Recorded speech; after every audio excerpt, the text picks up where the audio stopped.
ನಮ್ಮ Sahyadri news channel ಅನ್ನು YouTube, Facebook ಹಾಗೂ ಇನ್ಸ್ಟಾಗ್ರಾಂನಲ್ಲಿ ನೋಡಿ. ಸಬ್ಸ್ಕ್ರೈಬ್, ಲೈಕ್ ಮತ್ತು ಶೇರ್ ಮಾಡಿ ಪ್ರೋತ್ಸಾಹಿಸಿ. ಸನ್ಮಾನ್ಯ ಯುಟಿ ಖಾದರ್ ಅವರಿಗೆ ತಾವು ವ್ಯಕ್ತಿಯಾಗಿ ಯೋಚಿಸಬಾರದು, ಒಂದು ಸಂಸ್ಥೆಯಾಗಿ ಆಸ್ ಎ ಇನ್ಸ್ಟಿಟ್ಯೂಷನ್ ತಾವು ಯೋಚಿಸಬೇಕು, ಕ್ರಮವನ್ನು ಕೈಗೊಳ್ಳಲೇಬೇಕು. ಮುಂದಿನ ಬರುವ ಪೀಳಿಗೆಗೆ ಇವೆಲ್ಲವೂ ಕೂಡ ಪಾಠವಾಗಬೇಕು. ಇದ್ದರೆ ಈ ಪತ್ರ ಸುನೀಲ್ ಕುಮಾರ್ ಬರೆದದ್ದು ವಿಧಾನಮಂಡಲದ ಕಡತದಲ್ಲಿ ಉಳಿದು ಹೋಗಿರುತ್ತದೆ. ಸನ್ಮಾನ್ಯ ಯಡಿಯೂರಪ್ಪನವರು ವಿರೋಧ ಪಕ್ಷದ ನಾಯಕ, ಸದನದಲ್ಲಿ ಮಾತನಾಡುತ್ತಾ ಅವರು ಅಂದಿನ ಒಬ್ಬ ಗೃಹ ಸಚಿವರೊಬ್ಬರು ಒಬ್ಬ ನಟೋರಿಯಸ್ ರೌಡಿಯ ಜೊತೆಗಿದ್ದಂತ ಫೋಟೋವನ್ನ ಸದನದಲ್ಲಿ ಮಂಡಿಸಿದರು. ನೋಡಿ, ಗೃಹ ಸಚಿವರೇ ಈತ ರೌಡಿಗಳ ಜೊತೆಗಿದ್ದಂತ ಫೋಟೋ ಇದೆ ಅನ್ನಂತ ಫೋಟೋವನ್ನ ಸದನದಲ್ಲಿ ಪ್ರದರ್ಶನ ಮಾಡಿದ್ರು. ಸಭಾಧ್ಯಕ್ಷರು ಒಂದು ರೂಲಿಂಗ್ ಅನ್ನು ಕೊಟ್ಟರು, ಆ ಫೋಟೋಗಳನ್ನ ಪೀಠಕ್ಕೆ ಕೊಡಿ, ಇದರ ಬಗ್ಗೆ ತನಿಖೆಗೆ ನಾವು ಸರ್ಕಾರಕ್ಕೆ ಸೂಚಿಸ್ತೇವೆ. ಸನ್ಮಾನ್ಯ ಯಡಿಯೂರಪ್ಪನವರು ಅದನ್ನು ಅವರಿಗೆ ಕೊಟ್ಟರು, ಅಂದಿನ ಸಭಾಧ್ಯಕ್ಷ ಆಗಿದ್ದಂತ ರವೀಶ್ ಕುಮಾರ್ ಅವರಿಗೆ.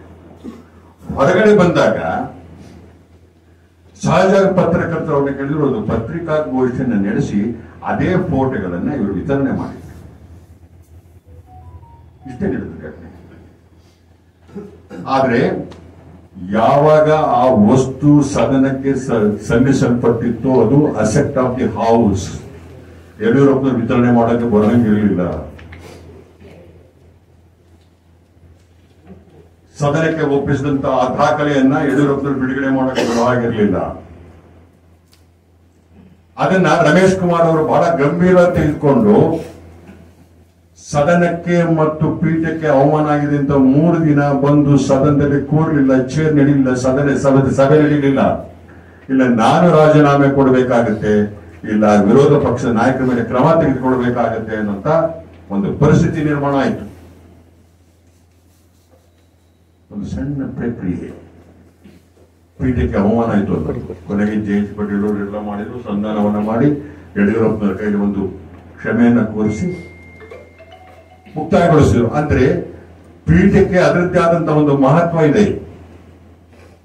ಅದರ ಬಗ್ಗೆ ಈ ತರ ಮುಖ್ಯಮಂತ್ರಿಗಳು ಕೈ ಹಿಡಿದು ಬರೆಸಿದ್ದಾರೋ ಅನ್ನೋಂಥ ಉದ್ದಟತನದ ಮಾತನ್ನ ಆಡ್ತಾರೆ ಅಂತಾದ್ರೆ ಅದಕ್ಕೆ ತಕ್ಕ ಶಿಕ್ಷೆ ಪಾಠ ಆಗಲೇಬೇಕು. ಇಲ್ಲದೆ ಇದ್ರೆ ಇದರ ಪರಂಪರೆ, ಇದರ ಉಲ್ಲಂಘನೆಯ ಅಪಮಾನದ ಪರಂಪರೆ ಮುಂದುವರಿಯುತ್ತೆ ಅನ್ನಂತ ಅಂಶವನ್ನು ಗಮನದಲ್ಲಿ ಇಟ್ಟುಕೊಂಡು ಸಂಸದೀಯ ಸಚಿವರಾದಂಥವರು ಮತ್ತು ಸಭಾಧ್ಯಕ್ಷರ ಕ್ರಮವನ್ನು ಕೈಗೊಳ್ಳಲೇಬೇಕು ಅಂತಕ್ಕಂಥ ಒತ್ತಾಯವನ್ನು ಈ ಸಭೆಯಲ್ಲಿ ಮಾಡ್ತಾ ಇದ್ದಾರೆ. ತೋಳುಗಳಿಗೆ ಬಾಯಿಗೆ ಬಂದಂಗೆ ಮಾತನಾಡುವಂತ ಜಾಗ ಅದಲ್ಲ. ಅಲ್ಲಿ ನಿಯಮಾವಳಿಗಳು, ಕಾನೂನುಗಳು, ಜನಪರ ಆಲೋಚನೆಗಳು, ಅದಕ್ಕೆ ಸಂಬಂಧಪಟ್ಟಂತ ಆರೋಗ್ಯಗಳ ಚರ್ಚೆ ಆಗಬೇಕು ಅಂತಾದ್ರೆ ಆ ನಿಯಮಾವಳಿಯ ಚೌಕಟ್ಟಿನೊಳಗೆ ಎಲ್ಲರೂ ಮಾತನಾಡಬೇಕಾಗಿದೆ.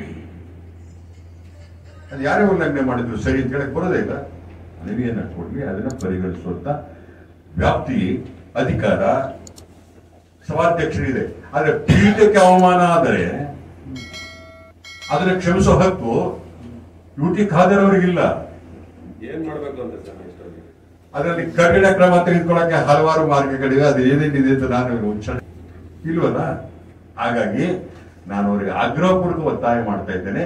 ಇದು ತಮಗೆ ವ್ಯಕ್ತಿಗತವಾದ ಆದಂತಹ ಅವಮಾನ ಅಲ್ಲ, ಪೀಠಕ್ಕಾದಂತ ಅವಮಾನ. ಪೀಠಕ್ಕೆ ಅವಮಾನ ಆದ್ರೆ ಏನೇನನ್ನು ಮಾಡಬಹುದು ಅಂತೇಳಿ ಹಲವಾರು ನಿಯಮಗಳಿವೆ. ಉಗ್ರವಾದಂತ ಕ್ರಮ ತೆಗೆದುಕೊಳ್ಳಕ್ಕೂ ಅವಕಾಶವಿದೆ.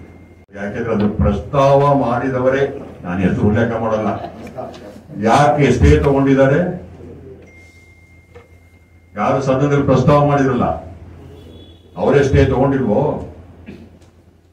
ಹಿಂದಿನ 3 ಮುಖ್ಯಮಂತ್ರಿಗಳ ಮೇಲೆ ಹಿಂದಿನ ಸರ್ಕಾರಗಳಿದ್ದಾಗೇನೆ ಹರಿಕ್ರಾಪಗಳಾಗಿ ಆದ್ರೆ 2 ಮುಖ್ಯಮಂತ್ರಿಗಳು ಸ್ಟೇ ತಗೊಂಡಿಲ್ವೋ. ಒಬ್ಬರು ಸಚಿವರು ಆಗಿದ್ದಂಥವ್ರು ಸದನದಲ್ಲೇ ಬಂದು ಕಣ್ಣೀರ್ ಹಾಕಿ ನನ್ನ ಮೇಲೆ ಸಲಿಂಗದ ಆಪಾದನೆ ಬಂದುಬಿಟ್ಟಿದೆ ಅಂತೇಳಿ ಕಣ್ಣೀರು ಹಾಕ್ಲಿಲ್ವೋ. ಆತರ ಯಾವುದೇ ಸಂದರ್ಭದಲ್ಲಿ ನೀವು ಸಿಬಿಐ ಕೇಳಲೇ ಇಲ್ಲ. ಯಾಕೆ? ತಮ್ಮದೇ ಸರ್ಕಾರ 2 ಕಡೆ ಇತ್ತು. ಇಲ್ಲಿ ಇದೊಂದು ನೆಪ ಮಾಡಿಕೊಂಡು ಸರಿಯಾದ ಕ್ರಮ.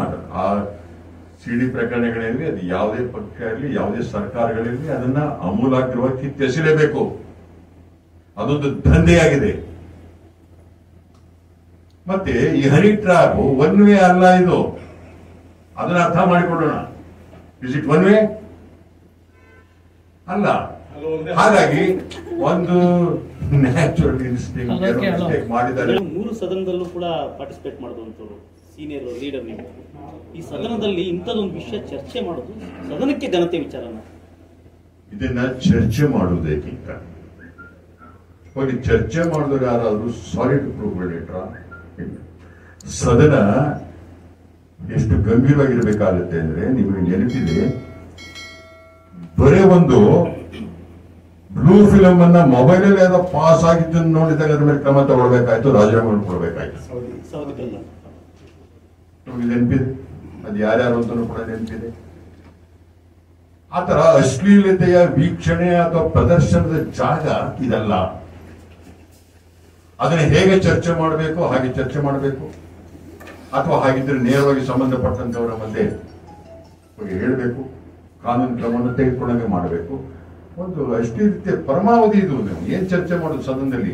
ಅದು ಬಜೆಟ್ ಅಧಿವೇಶನ ಅಲ್ಲ. ರಾಜಣ್ಣ ಅವರೇ ತಂದಿದ್ದಲ್ಲ ಸರ್, ತಂದದವರಲ್ಲ, ನಿಮ್ ಸಚಿವರೆಲ್ಲ ಬೇರೆಯವರು ಪ್ರಸ್ತಾವ ಮಾಡಿದ್ರು. ಯತ್ನಾಳ್ ಅವರು ಅದಕ್ಕೆ ಅವ್ರ ಹೆಸರನ್ನು ಅವ್ರು ಹೇಳಿದ್ರು, ಅವರ ಸಮರ್ಥನೆ ಹೋದ್ರು. ಅದು ಸರಿಯಲ್ಲ. ಸದನದಲ್ಲಿ ಪ್ರಶ್ನೆ ಆಗುವಂತ ಬಹಳ ಗಹನ ವಿಚಾರವೇ ಅಂತ ಕೇಳ್ತಾ ಇದ್ದೇನೆ. ಯತ್ನಾಳ್ ಅವರು ಮಾತಾಡ್ತಾ ರಾಜಣ್ಣನವರ ಹೆಸರು ಉಲ್ಲೇಖ ಮಾಡುದು,